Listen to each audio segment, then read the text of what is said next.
Hi friends, welcome to my channel. Pallavi జరిగిన విషయం అంతా దివ్యతో చెప్తూ ఉంటుంది.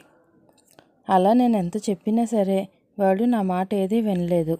వాడు అక్కడితో ఆగకుండా నా జీవితం నాశనం చెయ్యాలి అని ఆ రోజు హోటల్కి రమ్మని నన్ను చాలాసేపు బ్లాక్మెయిల్ చేశాడు.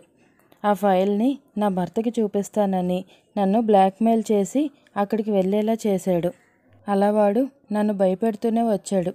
నువ్వు ఖచ్చితంగా హోటల్కి రావాల్సిందే, లేకపోతే ఆ ఫైల్ కార్తిక్కి చూపిస్తాను అని నన్ను బ్లాక్మెయిల్ చేశాడు. ఆ భయంతోనే నేను వెళ్ళాను. నాకు ఏం చెయ్యాలో తోచక సరే అని హోటల్కి వెళ్ళాను. అక్కడ రివాల్వర్ తీసుకుని వాడిని బెదిరించాను, అంతే. వాడికి నేను బుద్ధి చెప్పాలి అని అనుకున్నానే కానీ చంపాలని అస్సలు అనుకోలేదు దివ్య.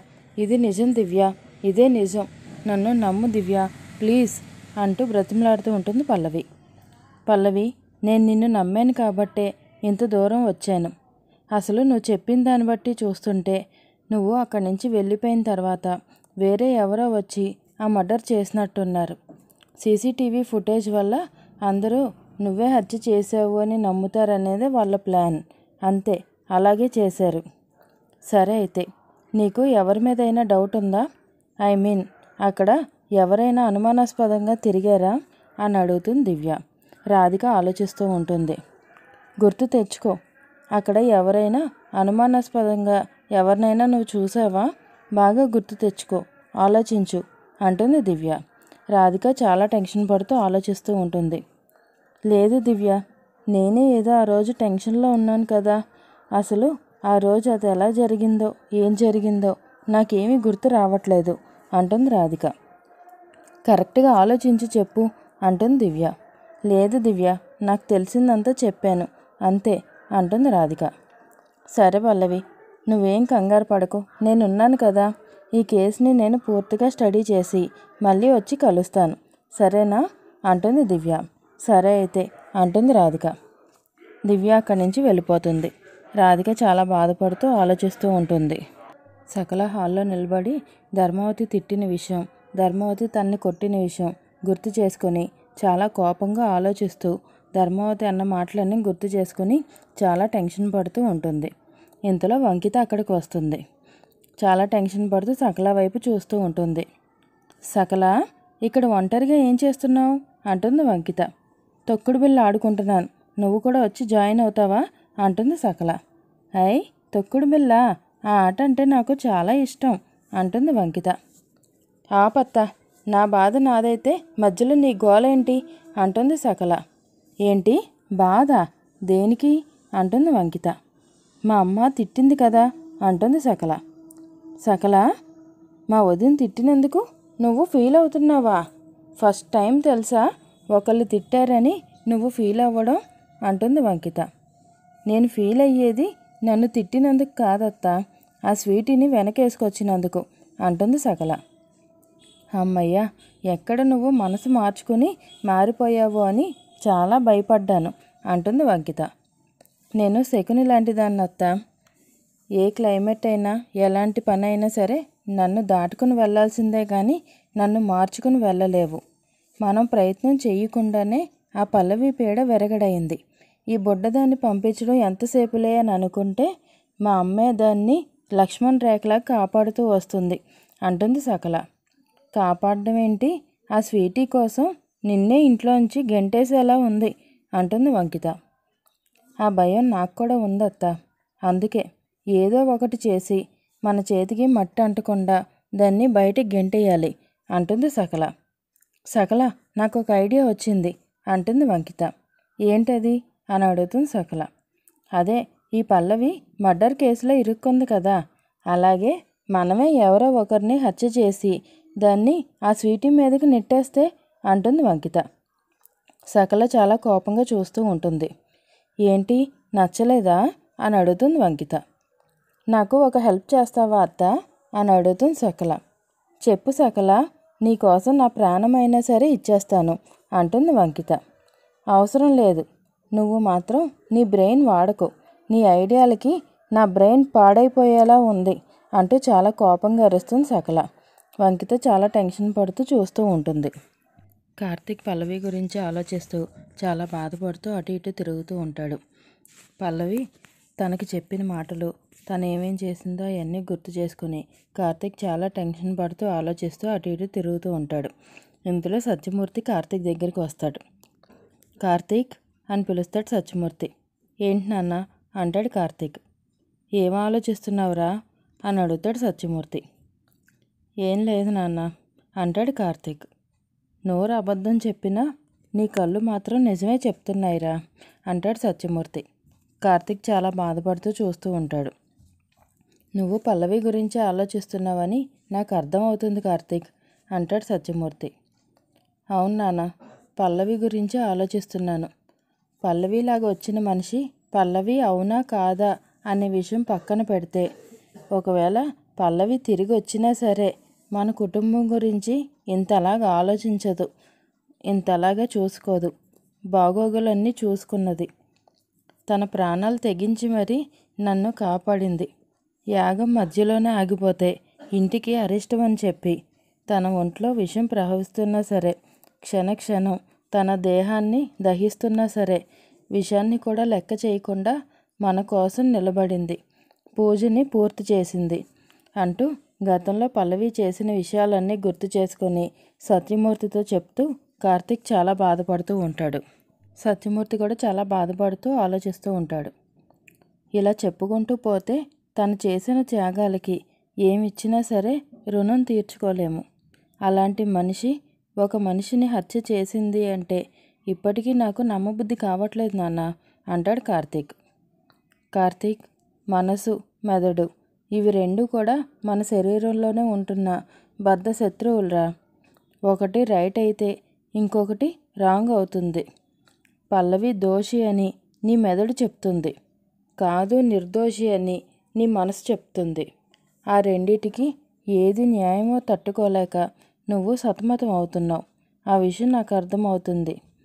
నువ్వు కూడా ఒకసారి ఆలోచించు. పల్లవి ఎలాంటి మనిషో నీకు తెలుసు కదా. తను ఈ హత్య చేసిందో లేదో నీకు తెలియట్లేదా అంటాడు సత్యమూర్తి. తెలుస్తుంది నాన్న, కానీ ఆధారాలు అంటాడు కార్తీక్. పల్లవికి వ్యతిరేకంగా ఉన్నాయి అని అంటావు, అంతే కదా అంటాడు సత్యమూర్తి. కార్తీక్ చాలా బాధపడుతూ ఆలోచిస్తూ ఉంటాడు.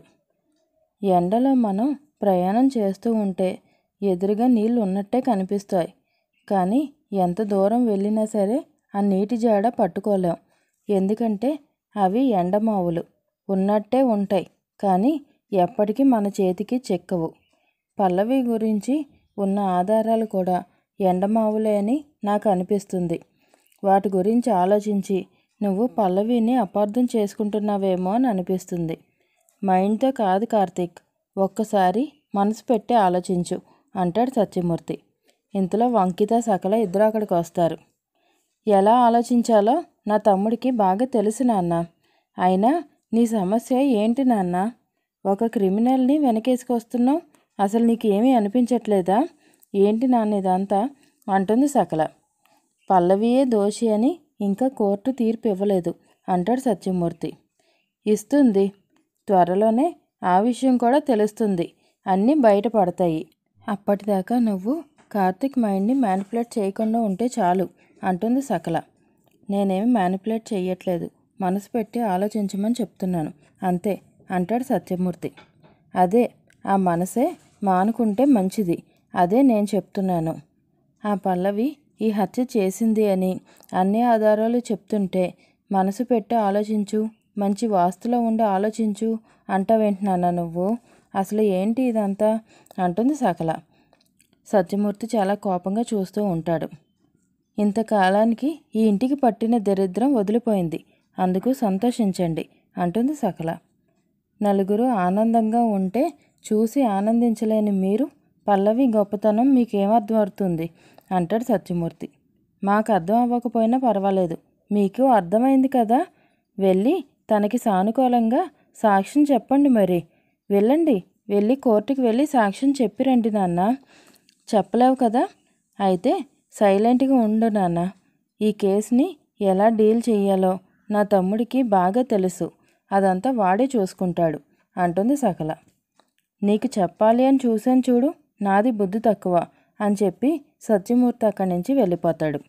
కార్తీక్ చాలా టెన్షన్ పడుతూ ఆలోచిస్తూ ఉంటాడు. నేను ఇప్పుడు వీడిని సెట్ చేయకపోతే మొదటిగే మోసం వస్తుంది అని మనసులో అనుకుంటూ, చూడు కార్తీక్, నాన్న మాటలు నువ్వేమీ పట్టించుకోకు. ఆ అమ్మాయి మధ్యలో వచ్చింది, మధ్యలోనే వెళ్ళిపోయింది. తన గురించి నువ్వు అసలు ఆలోచించకు. తనకి తగిన శాస్తి జరిగింది అని చెప్పి సకల కూడా అక్కడి నుంచి వెళ్ళిపోతుంది. సకల వెనకతలే వంకిత కూడా వెళ్ళిపోతుంది. కార్తీక్ చాలా బాధపడుతూ ఆలోచిస్తూ పల్లవి చెప్పిన మాటల గురించి, అలాగే కార్తీక్ తన విషయంలో పల్లవి చేసిన విషయాల గురించి చాలా బాధపడుతూ ఆలోచిస్తూ ఉంటాడు. లేదక్క, పల్లవి తప్పు చేసింది అంటే నాకు ఇప్పటికీ నమ్మబుద్ధి కావట్లేదు. మళ్ళీ ఎలాగైనా సరే రీఇన్వెస్టిగేషన్ చెయ్యాలి. పల్లవి నిర్దోషి అని ఎలాగైనా సరే ప్రూవ్ చెయ్యాలి అనుకుంటూ చాలా టెన్షన్ పడుతూ ఆలోచిస్తూ ఉంటాడు కార్తీక్. రాధిక చాలా బాధపడుతూ ఆలోచిస్తూ ఉంటుంది. ఇంతలో ఎస్ఐ గారు వస్తారు. ఈరోజే మీకు రిమాండ్ డే, లాస్ట్ డే. రేపు మిమ్మల్ని కోర్టులో ప్రొడ్యూస్ చేయబోతున్నాం. మీరే హత్య చేసినట్టు ప్రూవ్ అయితే మీకు శిక్ష ఖరారు అవుతుంది అని చెప్తూ ఉంటుంది ఆవిడ. హలో, ఎక్స్క్యూజ్ మీ అంటూ దివ్య వస్తుంది. ఏంటి లాయర్ గారు ఇలా సడన్గా వచ్చారు అని అడుగుతుంది ఎస్ఐ. నా క్లయింట్ని తీసుకువెళ్దామని వచ్చాను అంటుంది దివ్య. ఎక్కడికి అని అడుగుతుంది ఆవిడ. బయటికి, ఇవిగోండి బెయిల్ పేపర్స్ చూడండి అని చెప్పి దివ్య బెయిల్ పేపర్స్ ఇస్తుంది. ఎస్ఐ గారు అవన్నీ చెక్ చేస్తూ ఉంటారు. రాధిక ఎంతో సంతోషంగా దివ్య వైపు చూస్తూ ఉంటుంది. ఓకే మేడం, కానిస్టేబుల్ ఈ అమ్మాయిని రిలీజ్ చెయ్యండి అని చెప్పి ఎస్ఐ గారు అక్కడి నుంచి వెళ్ళిపోతారు. దివ్య లోపలికి వెళ్తుంది. దివ్య, థ్యాంక్ యూ సో మచ్. అవును దివ్య, నాకు అసలు బెయిల్ ఎలా ఇచ్చారు? నాకేం అర్థం కావట్లేదు. చెప్పు దివ్య, చెప్పు అని అడుగుతుంది రాధిక. దివ్య నవ్వుతూ చూస్తూ ఉంటుంది. అరే దివ్య, అడుగుతుంటే ఏం మాట్లాడవు? అవును, సాక్ష్యాలన్నీ నాకు వ్యతిరేకంగా ఉన్నాయి కదా, నేనే హత్య చేశాను అని నమ్మేలా ఉన్నాయి కదా, అలాంటిది నాకు బెయిల్ ఎలా ఇచ్చారు దివ్య అని అడుగుతుంది రాధిక. వెరీ సింపుల్ పల్లవి, నువ్వు ఆ హోటల్కి వెళ్ళడం, అక్కడ నీ ఫింగర్ ప్రింట్స్, హెయిర్ శాంపిల్స్ దొరికాయే కానీ హత్య నువ్వే చేశావు అని ఎవ్వరూ చూడలేదు. అసలు అక్కడ ఏ సాక్ష్యం లేదు. దాన్నే నేను అడ్డు పెట్టుకున్నాను. పైగా నువ్వు ఒక టీచర్వి, డిఎస్పి కార్తీక్ కృష్ణ గారి వైఫ్వి. సో క్రెడిబిలిటీ బేసిస్ మీద జడ్జి గారు నీకు బెయిల్ ఇచ్చారు అని చెప్తుంది దివ్య. రాధిక ఎంతో సంతోషంగా నవ్వుకుంటూ చూస్తూ ఉంటుంది. థ్యాంక్ యూ సో మచ్ దివ్య. నువ్వు వచ్చేంత వరకు అసలు నా లైఫ్ మీద హోప్ అనేదే లేదు. చెయ్యని తప్పుకి శిక్ష అనుభవించాల్సిందే అని మెంటల్గా ఫిక్స్ అయిపోయాను. నువ్వు వచ్చావు, నా భయాన్ని దూరం చేశావు. ఇప్పుడే కాస్త నాకు ధైర్యంగా ఉంది అంటుంది రాధిక. నీ ఫ్రెండ్ని నేను నీకు ఆ మాత్రం హెల్ప్ చేయకపోతే ఎలా అంటుంది దివ్య. సరే మా ఇంటికి వెళ్దాం పదా అంటుంది దివ్య. లేదు, నేను మా ఇంటికి వెళ్తాను అంటుంది రాధిక. నీకేమైనా పిచ్చా? అక్కడ అందరూ చిన్న అవకాశం దొరికితే చాలు నిన్ను ఇంట్లో నుంచి గెంటేద్దామని చూస్తున్నారు. అలాంటిది నువ్వు అక్కడికి వెళ్ళడం ఏంటి? మాటలతో నిన్ను చిత్రవద చేస్తారు, నిన్ను గెంటేస్తారు అంటుంది దివ్య. ఏడిపించే సత్తా వాళ్ళకుంటే భరించేంత శక్తి నాకుంది దివ్య. ఇప్పుడు గనక నేను అక్కడికి వెళ్ళకపోతే వాళ్ళు నమ్మేదే నిజమని అనుకుంటారు. నేను ఒక హంతకురాలిని అని నా మీద ముద్ర వేస్తారు. తప్పు చేసి తప్పించుకోవడానికి పారిపోయింది అని అనుకుంటారు. నాకు అది ఇష్టం లేదు. నేను అక్కడికే వెళ్తాను. ఏం పర్వాలేదు. నేను నీతో రాలేను దివ్య, సారీ అంటుంది రాధిక. సరే పల్లవి, నేనేం చెప్పినా సరే నువ్వు వినేలా లేవు. నీ ఇష్టం, కానీ జాగ్రత్త అంటుంది దివ్య. సరే అని చెప్పి రాధిక ఎంతో సంతోషంగా ఇంటికి వెళ్తూ ఉంటుంది. స్వీటీ హాల్లోనే కూర్చుని పల్లవి గురించి గుర్తు చేసుకుంటూ చాలా బాధపడుతూ ఏడుస్తూ ఉంటుంది.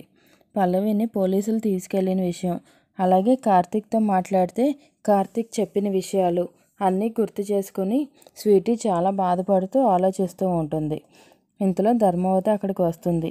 స్వీటీని చూసి స్వీటీ దగ్గరికి వెళ్ళి కూర్చుంటుంది. అమ్మ స్వీటీ, ఒంటరిగా ఏం చేస్తున్నావు అని అడుగుతుంది ధర్మవతి. ఇంతలో సత్యమూర్తి కూడా బయటికి వస్తాడు. నా ఫ్రెండ్ నాకు గుర్తొస్తుంది నానమ్మ. నా ఫ్రెండ్ గురించి నాకు బాగా తెలుసు నానమ్మ. తను ఏమీ చెయ్యలేదు, తను చాలా మంచిది నానమ్మ అని చెప్తూ ఉంటుంది స్వీటీ. ధర్మవతి చాలా కోపంగా ఆలోచిస్తూ ఉంటుంది. సత్యమూర్తి చాలా బాధపడుతూ స్వీటీ వైపు చూస్తూ ఉంటాడు. తను ఆ తప్పు చేసి ఉండదు నానమ్మ అని చెప్తుంది స్వీటీ. Thank you friends. ఈ వీడియో కనుక నచ్చినట్లయితే లైక్ చేసి షేర్ చేయండి.